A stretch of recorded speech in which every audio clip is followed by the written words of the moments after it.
Thanks for joining us as we learn how to use TumbleBooks. This database provides access to children's ebooks, read-alongs, educational videos, foreign language learning, and games. Start by going to the library's website at tiptonpl.org. From here, you will see an icon that looks like 3 horizontal lines, or a hamburger, as we like to call it. On a desktop computer, this will be in the upper right corner.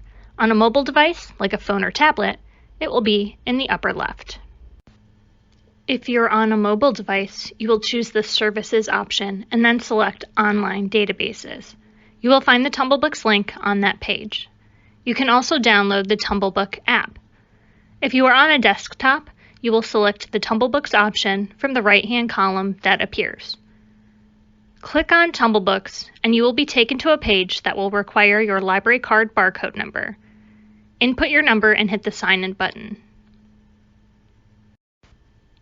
From the main TumbleBooks page, you can select one of the categories along the top or scroll down for New Books and other featured content. When you select a storybook, use the Read Online button to get started reading.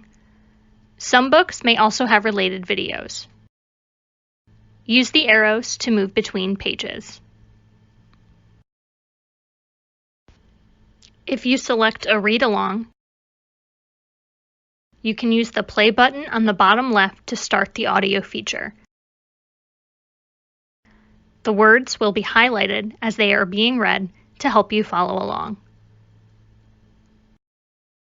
You can also use the index to browse for specific titles, save books to a list of favorites, and create a playlist of titles that will automatically play one after the other. Again, thanks for learning about TumbleBooks with us.